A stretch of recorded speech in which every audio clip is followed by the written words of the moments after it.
Donc on démarre. Donc bonjour à toutes et à tous. Donc merci d'être là pour le troisième webinaire avec Annabelle Perceval. Donc le webinaire est aujourd'hui en live et vous avez la possibilité de poser vos questions directement à Annabelle. Mais il sera ensuite disponible en replay sur notre chaîne YouTube et en podcast. Donc vous pourrez le revoir éventuellement. À la fin, donc il y aura une période de questions-réponses et si vous souhaitez par la suite contacter Annabelle pour poursuivre avec elle un accompagnement, un coaching personnalisé, vous allez avoir son contact à la fin du webinaire. Vous pouvez aussi nous envoyer un petit mail et puis on vous les transmet avec plaisir. Si vous avez des questions sur les solutions, n'hésitez pas aussi, à nous les poser dans le chat et puis, Annabelle pourra, témoigner de son expérience et si ce n'est pas le cas, si c'est des questions plus techniques ou qui sont plus spécifiques, il se trouve que nous avons Élodie qui est, conseillère, bien-être, dans les coulisses pour répondre. Donc l'idée de ce webinaire, c'est vraiment de vous accompagner, sur le chemin d'un mieux-être, en vous proposant de travailler, d'avoir des séances de coaching collective, donc d'avoir quand même quelques clés et des outils avec, des thérapeutes, et Annabelle donc qui est une des ambassadrices d'Espace Mom, qui est coach de vie. Donc Annabelle, ça fait 15 ans que vous êtes life coach et vous êtes spécialisée, dans l'intelligence émotionnelle, la libération des traumatismes et vous proposez un coaching qui est intégratif corps-esprit pour retrouver son énergie. Donc, on a déjà travaillé avec vous sur 2 premières séances de coaching collectif sur la gestion des émotions et sur la confiance en soi. Voilà. Et donc là, aujourd'hui, l'idée, c'est de savoir comment diminuer son stress et son anxiété. Donc vous allez, évidemment, nous donner quelques clés et à la fin répondre à des cas pratiques de personnes qui souhaitent partager leur expérience. Et donc, avec la communauté et si on peut, on répondra à toutes les questions. Donc moi, je suis Violaine et j'accompagne Espace Mom dans l'animation de la communauté à travers la communication et la création de support. Voilà, je vais laisser la parole à Annabelle et voilà, c'est un peu de bruit de mon côté parce que je suis dans un village corse avec quelquefois un petit peu de passage. Ça ne N'hésitez pas à s'entend me le pas. dire. Eh ben, Moi, tant je n'ai mieux. rien entendu. Pour l'instant, tout est calme. Donc, merci de nous Voilà, faire voyager. Moi, je suis en Espagne, donc comme ça, que ce sera ce c'est sera merveilleux. sous l'égide du voyage aujourd'hui. Tout Donc, à bonjour fait. à tout le monde. Bonjour Violaine. Merci pour cette introduction. Euh, Ma perspective, c'est toujours d'abord l'éducation. Moi, je crois beaucoup que l'on arrive à transformer les choses que l'on a comprises.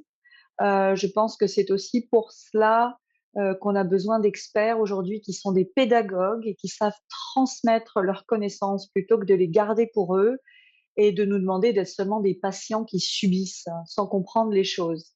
Euh, quand on comprend, euh, quand on comprend les choses, on est déjà dans une autre dynamique, on est déjà plus acteur et puis surtout, ça calme nos angoisses aussi de comprendre les choses et on est tous capables de les comprendre. En revanche, on n'a peut-être pas tous le temps d'aller chercher l'information sur tous les sujets dont on aurait besoin dans notre vie. Et c'est là où les thérapeutes, dont je fais partie, ont leur carte à jouer et ont leur utilité, c'est-à-dire transmettre, expliquer, clarifier, transmettre. Tout ce qui est clair va pouvoir être mis en place dans notre vie.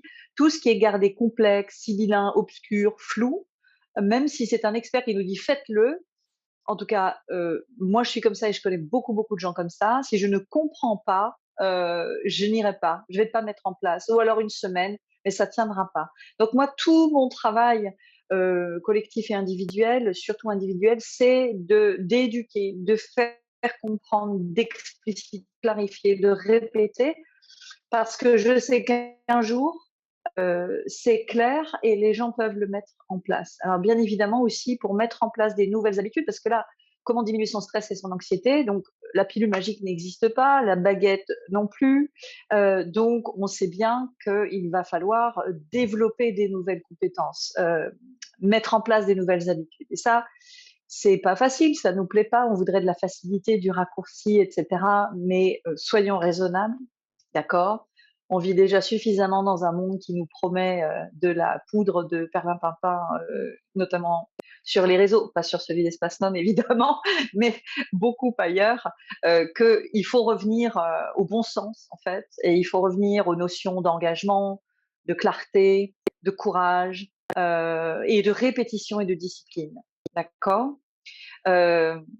Donc, pour savoir comment réduire son stress et son anxiété, il nous faut comprendre notre stress et notre anxiété.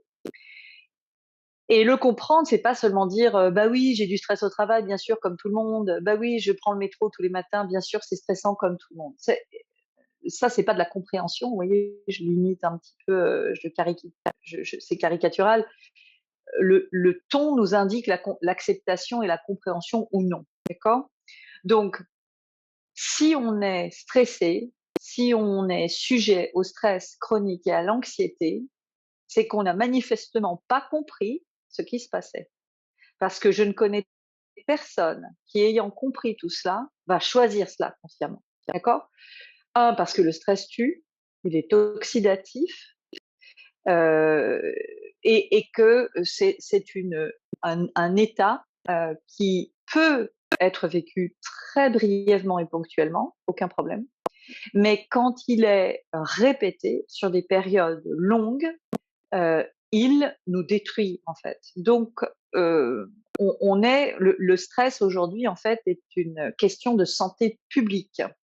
Ça ne concerne pas uniquement les entreprises, ça ne, c'est un problème de santé publique. Le stress tue. Donc c'est le stress qui va de façon répétée, donc une longue exposition, mais je vais détailler tout ça parce qu'il y a des facteurs particuliers, va détruire les fonctionnements du corps, les organes, nos capacités, en fait, nos pleines capacités de santé, en même temps, évidemment, que cela va abîmer, détériorer notre qualité de vie. Donc évidemment, avec des problèmes de santé et une détérioration de la qualité de vie, on n'est pas bien, on n'est pas heureux, on travaille pas bien, on n'est pas une personne très fréquentable, très agréable, ni pour nos amis, ni pour notre famille. Bref, rien ne fonctionne. Donc en effet, comment réduire son stress et son anxiété, pour moi, c'est absolument central. C'est même quelque chose qu'on devrait nous apprendre à l'école, finalement, primaire. Pourquoi je dis primaire? Parce que à partir de la puberté, il y a tout un tas de réactions chimiques en nous, garçons et filles, qui vont, en tout cas, marquer le début d'un stress qui va s'inscrire dans le corps, qui va s'inscrire dans la vie, et dont on peut mettre plusieurs décennies à se remettre. D'accord. Je suis une optimiste avérée et j'ai les pieds sur terre. Tout se répare à n'importe quel âge. J'ai des clients de tout âge. Tout se répare à n'importe quel âge et pour toute trajectoire de vie, même les plus difficiles et les plus abîmées. D'accord. Pourquoi? Parce que la nature est bien faite. Nous sommes faits, nous avons été créés pour nous épanouir, pour réussir ce que nous avons à cœur d'entreprendre, pour transmettre, pour inspirer les autres à choisir aussi de bien fonctionner, d'être bien, d'être épanoui. Et en fait, notre corps émotionnel et physique, physiologique, vous savez qu'il y en a beaucoup plus que ça, mais je simplifie, est fait pour bien fonctionner. D'accord. C'est-à-dire qu'on a tout pour bien fonctionner. En revanche, on a eu un parcours de vie qui a limité, freiné le développement de certaines compétences, qui a créé certaines croyances aussi, qui sont très importantes. Vos croyances, c'est votre boussole intérieure. Évidemment, ça agit comme un filtre à l'intérieur de vous. Même s'il fait très beau, ce filtre va il va vous dire il fait mauvais aujourd'hui. D'accord. Donc, évidemment que c'est pour ça que je reviens à la notion d'engagement, de travail, de courage et de discipline, parce que c'est vraiment ça qui fait la différence. Alors, comprendre le stress, ça veut dire d'abord, alors vous l'avez certainement tous et toutes entendu partout, mais il faut bien commencer par quelque chose. Euh, le stress, si je devais le définir et l'illustrer, c'est une situation que votre cerveau le plus ancien interprète comme dangereuse, cette interprétation va déclencher un pic de cortisol, l'hormone du stress. Les hormones sont les messagères de l'organisme. Ce pic de cortisol indique à tout le corps qu'il y a danger. Et face à un danger, on est généralement soit réactif, combatif, ou bien on va essayer de se sauver, ou bien on est complètement paralysé. Cette réaction et cette interprétation va très très très vite. Il est donc très compliqué de la voir venir. C'est pour ça que toute cette rééducation va se faire dans des espaces sécures, où la personne se sent bien, tranquillement, où elle va commencer à apprendre tout ça, parce que ça s'apprend en fait. Mais déjà, on le comprend. Donc, voilà ce que c'est que le stress. Donc, le stress est bénéfique, il est utile, puisque dans cette partie de notre cerveau que nous avons en commun avec les animaux, il nous indique quand nous devons faire face à un danger. Tant mieux, d'accord? Malheureusement, pour certaines personnes, le stress est devenu chronique. Quand le stress est devenu chronique, je crois qu'il s'agit de personnes qui ont complètement banalisé ce qu'était le stress et qui, en fait, fonctionnent de cette façon-là depuis toujours. Pour elles, c'est normal, c'est pénible, mais c'est normal. Et on n'a pas le choix. C'est à peu près le genre d'injonction intérieure qui les empêche de changer ça. Alors comment donc le stress chronique, c'est du stress qui est là en fait. Posez-vous la question, depuis combien d'années trouvez-vous que vous vivez du stress? D'accord? Donc on est sur du stress chronique. Maintenant, je vais parler des symptômes du stress, comment le reconnaître, parce qu'il y a beaucoup de personnes, par exemple des personnes calmes ou les faux calmes, ne se sentent pas stressées. Elles parlent lentement, elles avancent lentement, elles sont réfléchies, donc elles pensent ne pas être stressées, ne pas être sujettes au stress. Or, le stress prend des formes, des manifestations différentes selon les individus. Donc, je vous ai listé quelques-uns de ces symptômes. La prise de poids, que les femmes connaissent bien, mais aussi les hommes. La prise de poids rapide ou insidieuse, tranquillement lente et qui résiste à tout ce que vous pouvez mettre en place pour les perdre ces kilos, d'accord? Donc la prise de poids, l'épuisement, une personne qui est épuisée est une personne qui vit du stress depuis très longtemps. L'appétence pour le sucré et les glucides est aussi le symptôme de stress, l'addiction aux excitants naturels, je pense au café, mais on peut bien sûr parler de toutes les addictions. Le brouillard mental, vous n'avez pas tout à fait les idées claires, des petites pertes de mémoire, ou parfois un mot vous échappe, le prénom de quelqu'un que vous connaissez bien ne revient pas très très vite, tout ce qui est un peu lenteur cognitive. Bien sûr, les difficultés d'endormissement et les réveils nocturnes sont évidemment le premier symptôme aussi de stress, mais également un réveil lourd le matin. Vous vous réveillez, vous n'êtes pas plein d'énergie, vous n'avez pas récupéré, vous n'êtes pas en pleine forme, d'accord? Alors que quand vous ouvrez les yeux le matin, quand vous êtes en bon état de marche, vous êtes plein de vitalité parce que vous avez récupéré. Et puis enfin, un dernier symptôme, la réactivité, la susceptibilité, une inquiétude exagérée, le pessimisme et encore le découragement. Tout cela sont des symptômes que la personne vit du stress et pas depuis hier. Mais je crois qu'on se fait une idée fausse de la personne stressée, comme de quelqu'un complètement excité, qui bouge dans tous les sens, qui fait des bonds. Pas du tout. Quand vous vivez du stress chronique depuis longtemps, je pense par exemple aux mamans séparées qui se retrouvent toutes seules à élever des enfants et à travailler, c'est une énorme source de stress et d'angoisse, et je crois que beaucoup de femmes minimisent cela, et la société également. Il est important de reconnaître les choses à leur juste valeur, pas pour se victimiser, mais pour partir du réel, de la réalité, de notre vie telle qu'elle est et ne pas se raconter d'histoires, ne pas se voiler la face et surtout ne pas minimiser ce que nous vivons. C'est vraiment la clé. Donc tous ces symptômes-là, peut-être que vous pouvez, les retrouver chez vous, chez des personnes de votre entourage, ou si vous êtes vous-même, thérapeute ou accompagnant dans la relation d'aide, chez vos clients, les personnes que vous accompagnez. Donc c'est important de bien comprendre que quand on a tous ces symptômes-là, voilà, on ne doit pas les minimiser, on doit prendre en compte qu'il se passe quelque chose et que, c'est pas parce qu'on est capable d'endurer, de supporter, de résister, d'être résilient, heu, que l'on va bien et que l'on va pouvoir aller mieux dans les années à venir, évidemment. Donc ça, c'est pour les symptômes du stress. Alors, heu, le je vais faire une petite,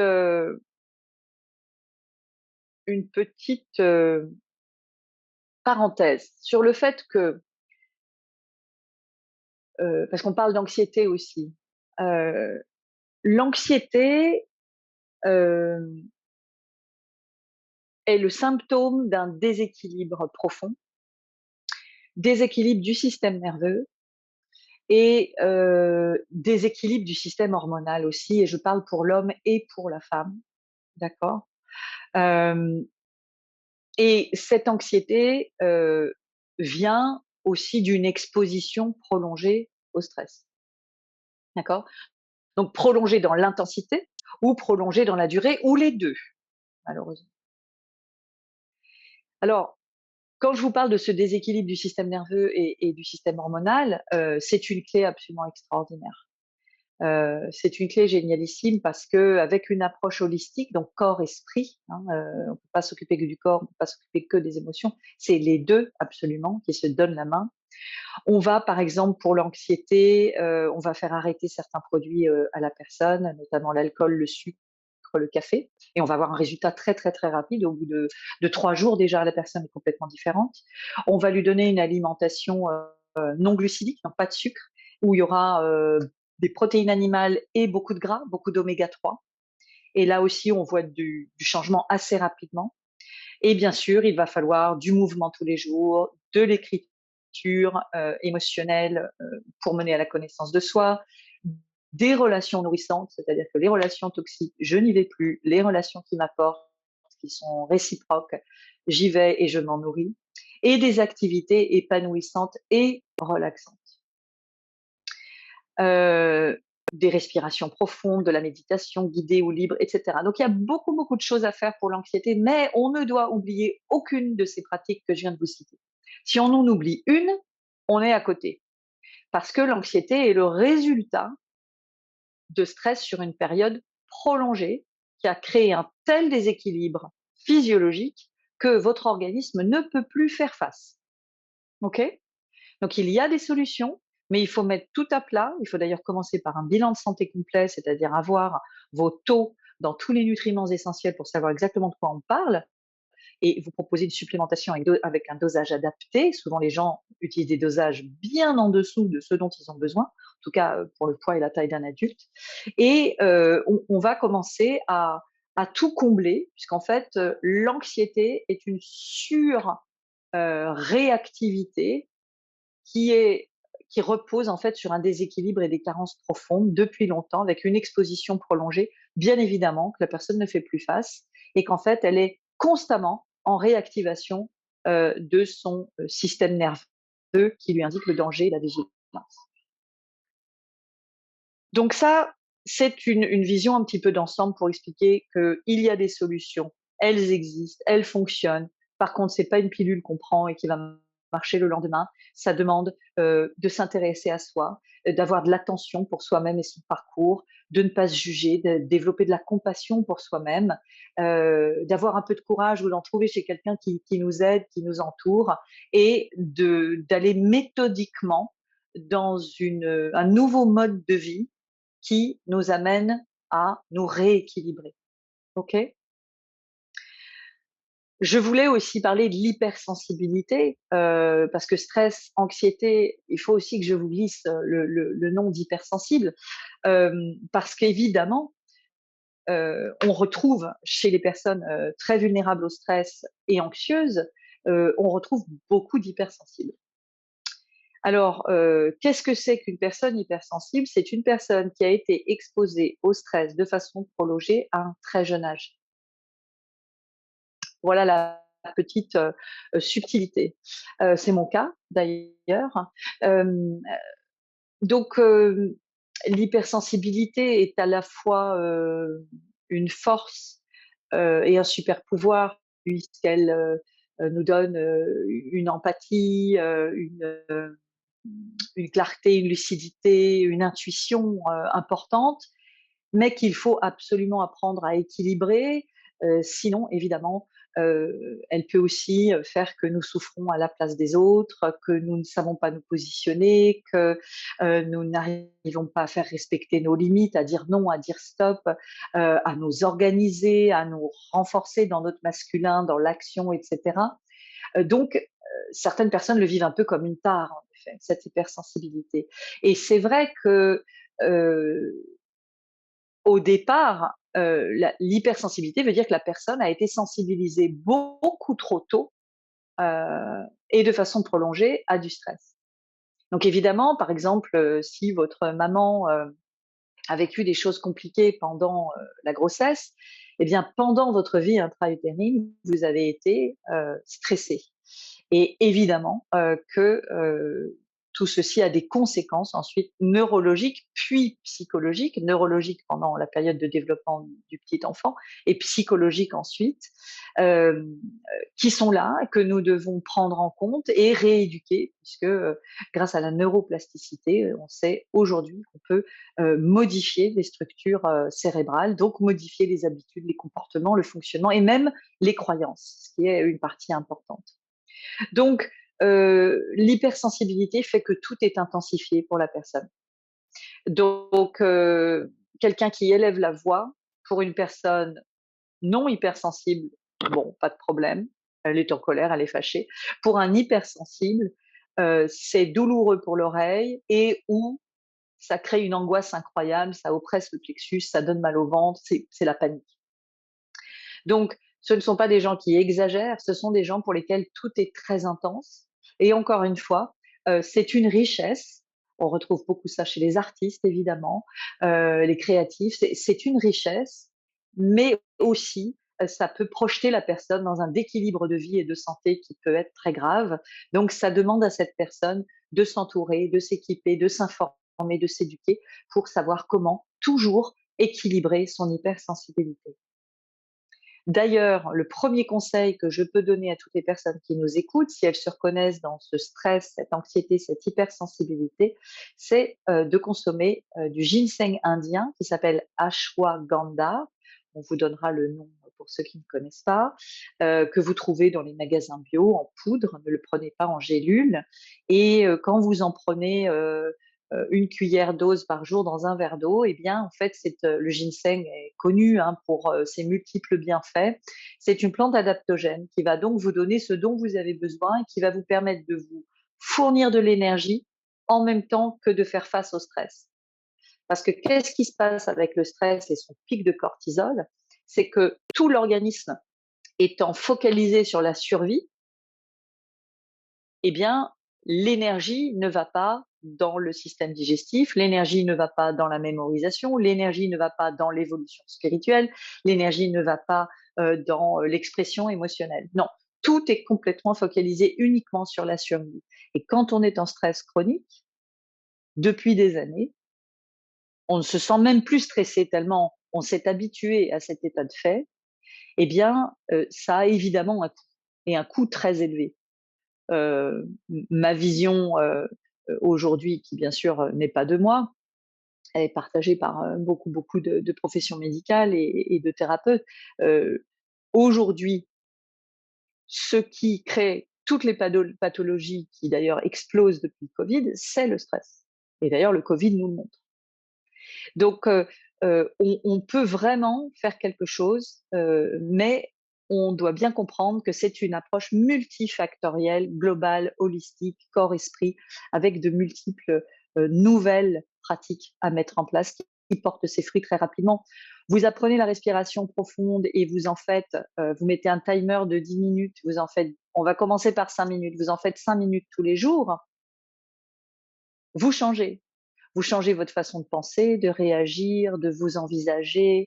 Vous changez beaucoup de choses. Si vous faites 10 minutes par jour, on multiplie par 2, etc., etc. Donc en fait, c'est vraiment de comprendre que toutes ces pour aller bien, on n'a pas besoin de techniques révolutionnaires et sophistiquées ou qui coûtent une fortune. Pour aller bien, il faut avoir les bonnes informations, c'est-à-dire le bon sens, des choses simples que l'on connaît depuis toujours, hein, pas le dernier truc qui vient de sortir, et par contre de les appliquer et de les mettre en place. Et c'est là où je voudrais donc, si on a le temps, je vois qu'il est déjà 26, peut-être ajouter et peut-être pour terminer, qu'est-ce qui fait que quand on sait tout cela, on a toute cette information, on ne le fait toujours pas? Qu'est-ce qui fait qu'on n'apprend pas à respirer et qu'on prend pas 15 minutes par jour pour faire de la respiration abdominale? Qu'est-ce qui fait que, alors qu'on sait très bien, qu'est-ce que les sucres, par exemple, créent dans l'organisme, ou l'alcool, ou même le café, qu'est-ce qui fait qu'on en consomme encore? Qu'est-ce qui fait qu'on a bien identifié qu'une relation était toxique pour nous? En tout cas, on ne se sent pas écouté, on ne se sent pas valorisé, on ne prend pas sa place, et pourtant on y est encore et on continue à l'alimenter. Voilà. Qu'est-ce qui fait qu'on voit et qu'on sait et que pourtant on n'y change rien? Et là, alors je prêche un peu pour ma paroisse, mais c'est simplement pour donner l'explication très rapide. Ce sont des traumatismes que nous n'avons pas identifiés et guéris, qui en fait agissent comme des agents bloquants. Et qu'est-ce que ça bloque? Ben, ça bloque le fait de prendre soin de soi. Ça bloque le fait de manger ce qui est bon pour nous, boire ce qui est bon pour nous, bouger comme c'est bon pour nous, aller avec les gens qui sont bons pour nous, se mettre dans des situations qui sont bonnes pour nous, dans des environnements, des habitats, etc. Faire tout ce qui est bon pour nous. Cette démarche-là vis-à-vis de soi-même, ça s'appelle l'amour de soi, évidemment. On ne peut pas dire que la plupart des personnes vivent ce genre de relation à elles-mêmes. Il y a plus de rejet de soi et de haine de soi, surtout aujourd'hui. Et ça, c'est la chose numéro un qu'il nous faut modifier tranquillement, tout en commençant à prendre soin de nous, même si c'est pas naturel. Et il y a tout un travail de libération traumatique, justement, d'intelligence émotionnelle, c'est-à-dire vérifier si on est déconnecté de ses émotions. Par exemple, vous pouvez vérifier maintenant si vous êtes déconnecté de vos émotions ou pas. Vous prenez 1 minute là maintenant et vous répondez silencieusement pour vous, qu'est-ce que vous ressentez maintenant émotionnellement? Et vous devez avoir un mot qui correspond à une émotion, ou à 2 ou 3 peut-être. Il faut que ça vienne tout de suite. Si ça ne vient pas là maintenant, ou si vous n'avez que les sensations, c'est déjà pas mal, hein. Mes trapèzes chauffent, mon coude gauche est douloureux, mon ventre est gonflé, peu importe. Mais vous voyez qu'on n'est pas dans l'émotionnel.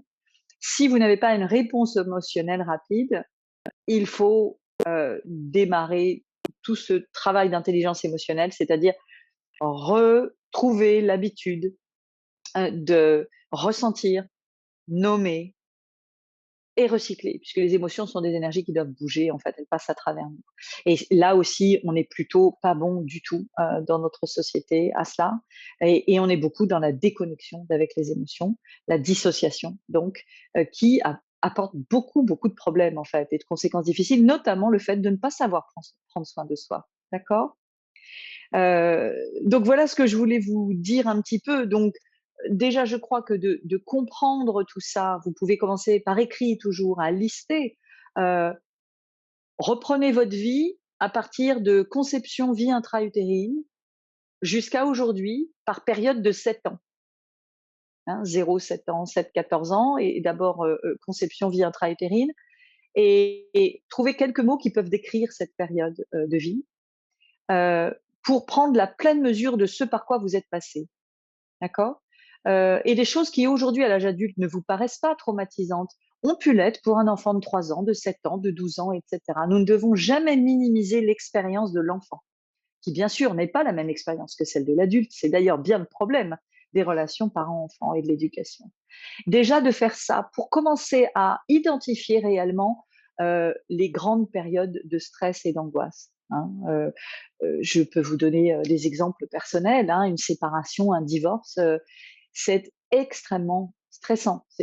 C'est vraiment, j'en parle parce que c'est évidemment et malheureusement très courant, et que pareil, on le banalise, alors que c'est très important au niveau stress. Bien évidemment, la maladie d'un enfant, la perte d'un être cher, les accidents de la vie, le suicide d'un ami ou d'un parent, l'alcoolisme, la dépression d'un parent. Bon, ce sont des choses certes courantes, et encore, je n'ai pas tout cité, de terriblement courant. C'est pas parce que c'est courant que ça doit être banalisé. Voilà. C'est parce que c'est courant qu'il faut que chacun se mette en marche vers sa réparation personnelle, qui évidemment va donner lieu à une réparation collective. C'est entre nos mains, c'est possible, c'est faisable, et beaucoup, beaucoup de thérapeutes sont là pour justement accompagner ce mouvement. Alors, on Voilà a ce une que je peux question. vous dire. Oui, Pardon, je Annabelle. serais ravie d'y répondre. Alors, on a une question. Est-ce que le bon stress est un mythe? Alors, tout de suite, j'ai envie de dire oui. Oui, en effet, et merci de soulever ça parce que on lit, on entend tellement de bêtises par rapport au stress, et c'est ça qui justement. Pourquoi? Parce qu'on a parlé du stress, où ça? En entreprise. Vous imaginez bien que les formateurs en entreprise, ils sont pas là pour écouter les gens pleurer sur leur enfance et les périodes difficiles de leur vie. D'accord? Donc, formation en entreprise, le but, c'est quoi? C'est que les personnes soient moins stressées et stressantes pour leurs collègues, pour qu'elles réussissent mieux leur travail, qu'il y ait moins d'absentéisme, etc. C'est-à-dire, on n'est pas dans un monde où enfin, on n'est pas en Finlande, quoi, ni en Suède. Donc, les entreprises ne font pas ça pour l'éthique. Elles font ça pour leur environnement. D'accord? Donc, comme les formations au stress sont nées dans les entreprises, on a utilisé du coaching américain, etc. Tony Robbins, voilà. Donc, c'est gentil, c'est bien, hein, ça donne un shoot un petit peu de force, d'illusion de force, mais ça retombe autant que ça a gonflé, en fait.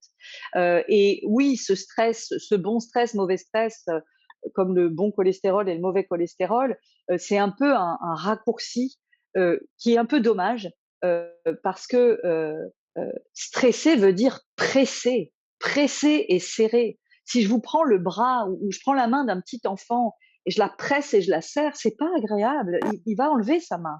D'accord? Donc il faut qu'on arrête de minimiser les choses, parce que quand vous êtes pressé et serré de 8 heures du matin à 18h30 dans votre job que vous n'aimez pas beaucoup, mais il faut bien mettre de la nourriture sur la table le soir, et que vous avez les transports le matin, le soir, que vos parents vous embêtent, que vos amis vous écoutent pas, que votre compagnon vous insupporte. Bon, je caricature, bien sûr, hein, mais je veux dire, quand on est dans une période de vie où il y a plus beaucoup d'espace qui nous apporte de l'énergie, de la joie et de l'oxygène, le bon stress, on voit pas bien, en fait, d'accord? Donc, je cherche, si j'ai des occasions de bon stress. J'ai fait mon déménagement la semaine dernière. Je suis très heureuse de déménager, mais je ne peux pas dire que pour autant, c'était du bon stress. C'est pas J'avais un gros moteur. emploi du temps. Exactement. Ça me fatigue, en fait, ça m'inquiète. Est-ce que j'ai pensé à tout? Est-ce que ça va bien se passer? Donc, pourtant, l'intention est bonne et belle. Je l'ai choisie, c'est ce que je veux. Mais quand même, le mode opératoire, c'est qu'il y a du trop plein. En fait, moi, ce que je vois beaucoup, c'est que quand est-ce qu'on est stressé? Est-ce que j'ai encore 5 minutes pour en parler, Violaine? Bien Parce que je sûr, évidemment, quelque chose. oui, oui. Merci beaucoup. En fait, quand on est stressé, et ça, c'est donc une solution que je voudrais vous donner, c'est qu'en fait, un ou plusieurs besoins profonds ne sont pas nourris depuis longtemps. Donc, qu'est-ce que c'est que les besoins profonds? Il va falloir que vous les identifiez, que vous fassiez la liste. C'est ce qui vous fait du bien. Donc, je vous confie par exemple les miens. Mes besoins profonds sont, où est-ce que je les ai notés? Bon, je vais les retrouver, mais l'harmonie, où est-ce que je les ai écrits? Oui, le calme, l'espace, le silence, la nature, le repos, l'harmonie et la beauté. L'harmonie entre les gens et la beauté. Ça, ce sont mes besoins profonds. D'accord? Alors, donc, c'est pas, je crois que je vis dans un monde de bisounours. Non, non, ce sont mes besoins profonds. C'est-à-dire que quand choisis de nourrir ces besoins profonds, je me sens détendue, je me sens confiante, je me sens en paix, je me sens en sécurité, je me sens avoir beaucoup de ressources. Donc, je peux donner beaucoup. OK? Si, par exemple, comme la semaine dernière, je travaille, je fais mon déménagement, je fais les dossiers de réinscription scolaire, je fais des courses, je fais à manger, je fais le ménage, enfin bon, bref, vous connaissez quoi, hein? Qu'est-ce que j'ai fait? Je n'ai pas nourri mes besoins profonds la semaine dernière. Je n'ai pas pris le temps. J'ai dit: «Oh, j'ai pas le temps. Oh, c'est» et j'ai eu tort évidemment, parce que ça s'accumule et qu'en fait au bout d'une journée, une journée où vous ne nourrissez pas un ou plusieurs besoins profonds, c'est une journée perdue en fait. C'est une journée où vous acceptez de vous faire stresser, de vous faire ensevelir sous le stress.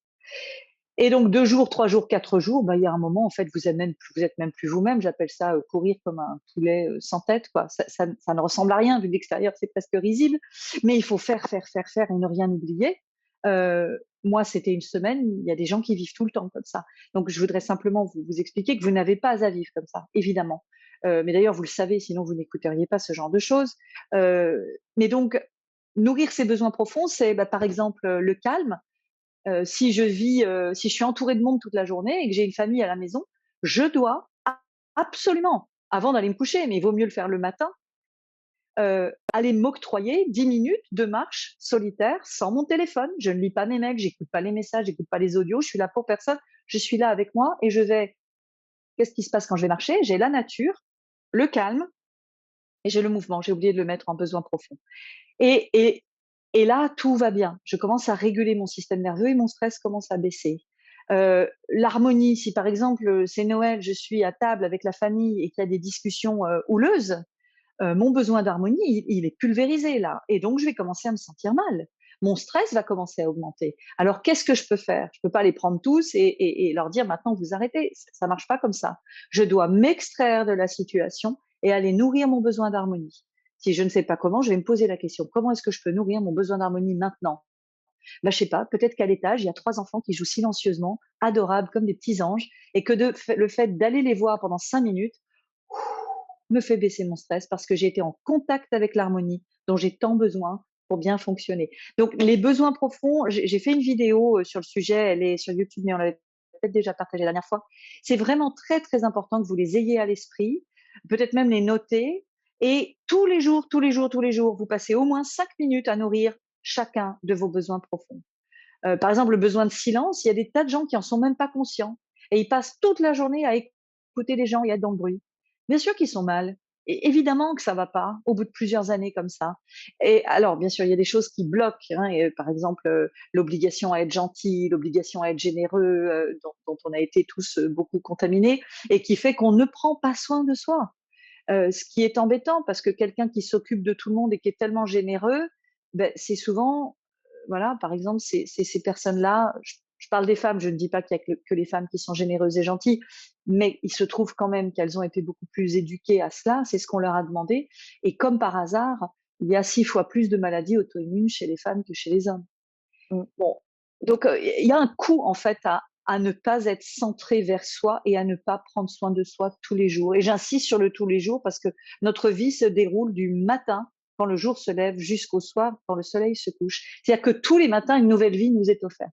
Une nouvelle chance nous est offerte. Tous les matins, on peut changer quelque chose, prendre une nouvelle décision, arrêter quelque chose qui fonctionne pas pour nous, etc., etc. Donc c'est vraiment à portée de main. J'avais aussi, outre les besoins profonds, euh, voilà, je vous reparle aussi de la libération émotionnelle. Bien sûr, on ne peut pas, quand on est stressé, évidemment, on n'est pas bon en intelligence émotionnelle, d'accord? C'est normal. Notre réservoir de besoins profonds est vide, il est à sec. Donc, on n'a pas de ressources, on n'y arrive pas, ça va trop vite. On est complètement le jouet du stress. Il faudrait simplement faire de la pleine conscience. Donc, il faudrait juste se poser 5 minutes aux toilettes, dans votre voiture, dans votre cour, dans votre jardin, peu importe. On se pose et d'abord, on ressent les choses. Donc, Annabelle, sur le comment je me sujet, sens? est-ce que vous Oui, pensez, alors parce que je fais le lien avec les solutions MOM, donc nous, oui. c'est vrai qu'on est des fervents défenseurs de la méditation. Et donc ça, bien je sais sûr, que dans les précédentes séances de coaching, vous l'avez évoqué, l'écriture, le mouvement, bien la sûr, méditation. Et tout est-ce à qu'on fait. peut envisager que peut-être des fois on a du mal à s'extraire du quotidien quand vous parlez d'un repas de famille, tout ça, et est-ce que, ou dans la journée, on n'a pas de moment à soi, est-ce que ça, le fait d'utiliser une des solutions MOM peut nous permettre de nous ancrer et puis le fonctionnement des ondes scalaires, parce qu'il y a aussi, je ne sais pas si vous souhaitez en parler, mais l'environnement, la pollution qui vont échauffer nos cellules, Évidemment, provoquer évidemment, du stress. évidemment. Alors, il y a le stress qui va être généré par la pollution, le stress émotionnel. Donc, et c'est vrai que les solutions MOM, elles agissent sur les deux. Donc ça, c'est vrai que ça nous Tout à permet de nous fait. apaiser.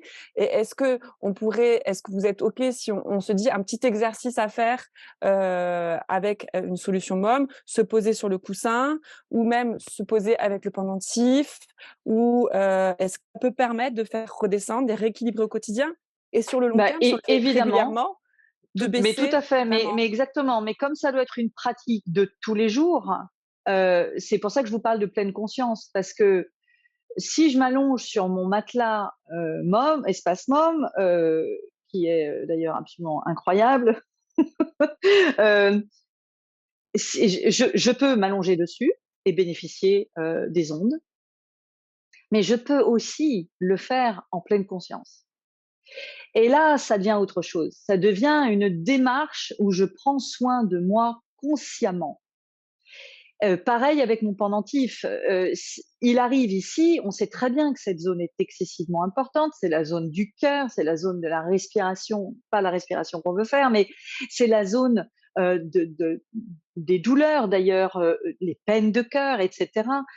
Donc, si je porte mes dispositifs qui vont corriger ce qui ne se voit pas, et qui existe, et que j'ajoute de la pleine conscience. Je suis consciente de ce que je fais là. Je peux en faire un moment de centration, je peux en faire un moment de méditation. Je peux mettre mes doigts sur mon pendentif, je peux toucher la matière de mon matelas, de mon coussin, mon scalarisateur où j'ai ma boisson, mais avec conscience, c'est-à-dire je prends soin de moi. Et je ne prends pas soin de moi uniquement avec des objets, avec des choses extérieures à moi. Je le fais aussi, puisqu'on est dans une démarche globale et holistique, je le fais aussi de moi à moi. C'est-à-dire que activement et consciemment, je prends conscience de mes émotions. Je prends conscience des manifestations physiques qu'elles créent. Je les nomme, je les écris. Et déjà, je vais mieux parce que j'ai été dans l'acceptation de moi-même, alors que j'étais peut-être dans un état qui frisait la folie, la rage, la déprime, etc., que nous n'aimons pas, évidemment. Donc oui, bien évidemment que ça aide. D'ailleurs, vous voyez bien qu'en Inde, euh, dans tout ce qui est oriental, on utilise des Oui, objets. Tous tout les à fait. méditants utilisent des objets, des rosaires, etc.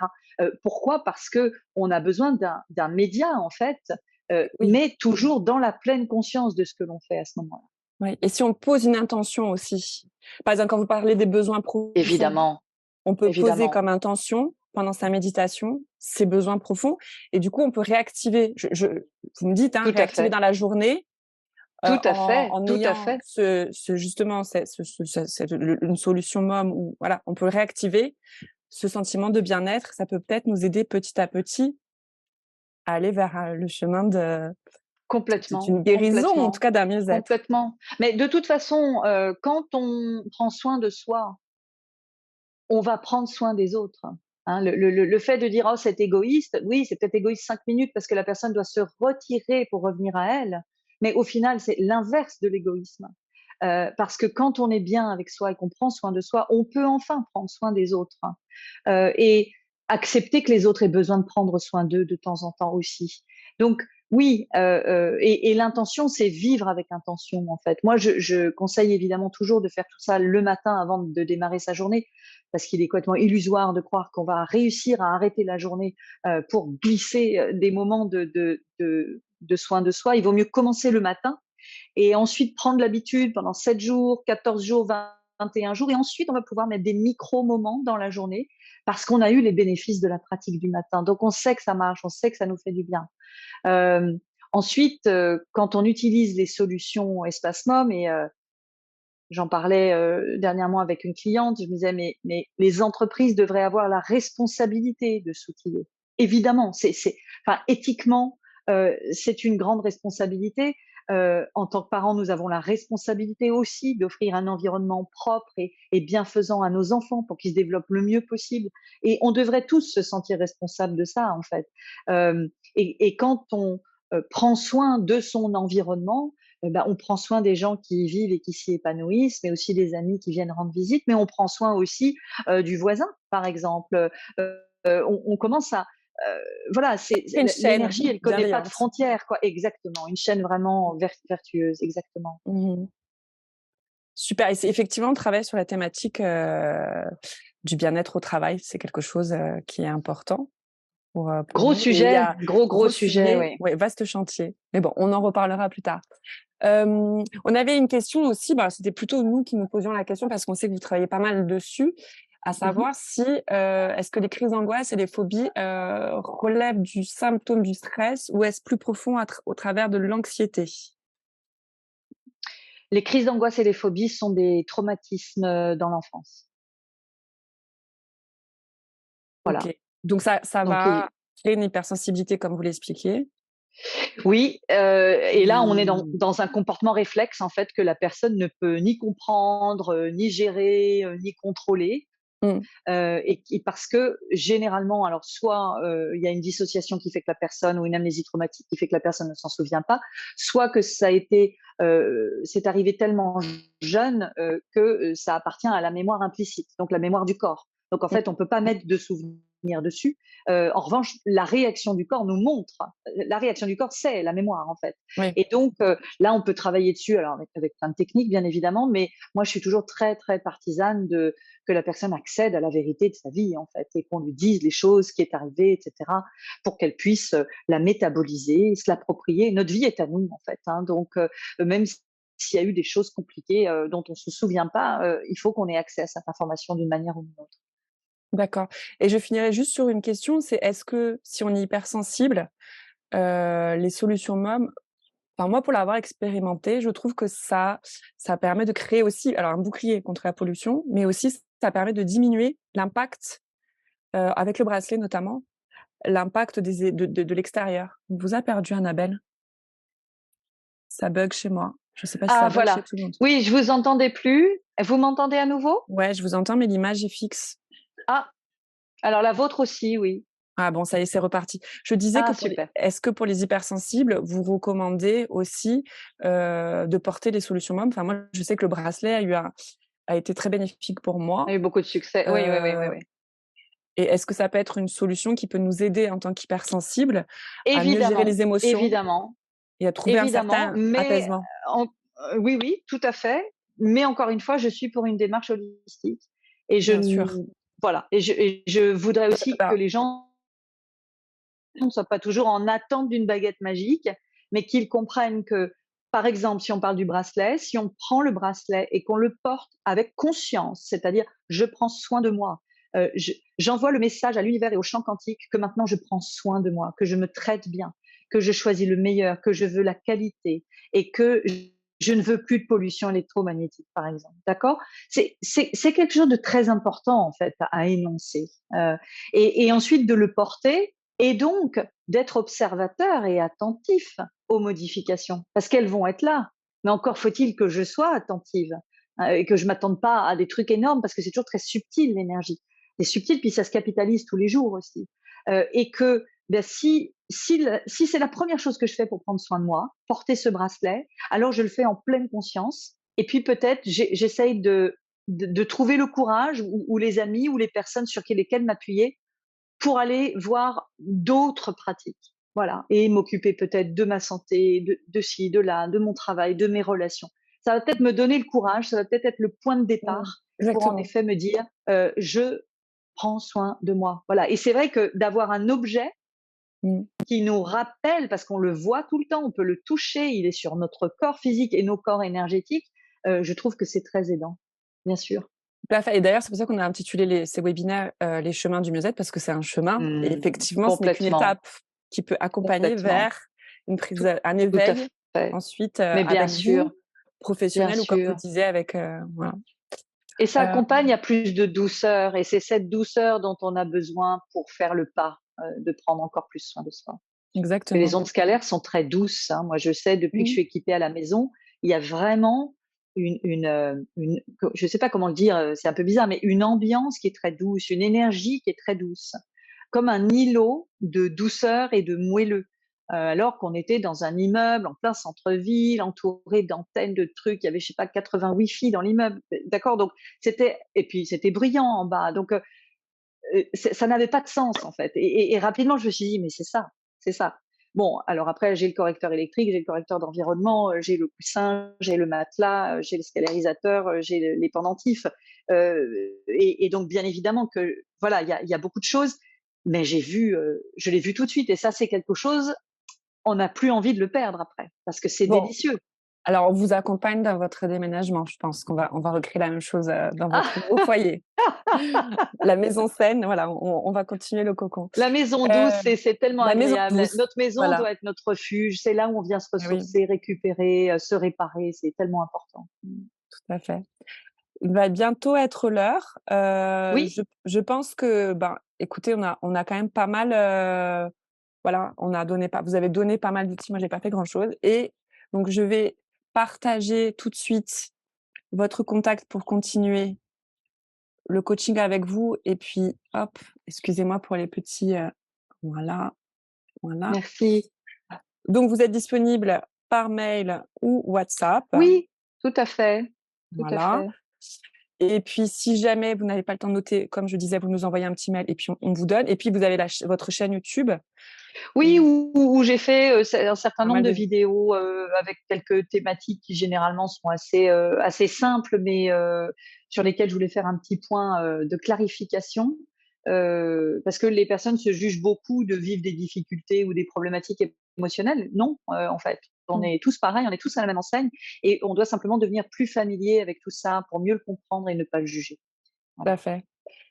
Et alors ensuite, on peut aussi retrouver les webinaires que vous avez fait avec Espace Mom. Donc c'était une session un cycle, hein, de 3 webinaires. On va peut-être, Oui, on va continuer, à la rentrée, mais pour l'instant, vous pouvez déjà cet été les écouter en podcast sur YouTube et ou, oui, en vidéo. Voilà, puis après vous avez, formidable. la boutique et notre adresse mail. Voilà, merci beaucoup. Merci Annabelle infiniment pour, Merci vos Violaine, précieux merci conseils beaucoup. et Merci à on vous. se retrouve en replay, hein, Tout à pour ceux qui ont fait, envie de tout à revoir fait. Et et très bel été à tous. Alors un été où vous prenez soin de vous de façon globale. j'aurais pas mieux dit. Merci beaucoup à tout le Bon, monde. Au merci, revoir. au Au revoir. revoir.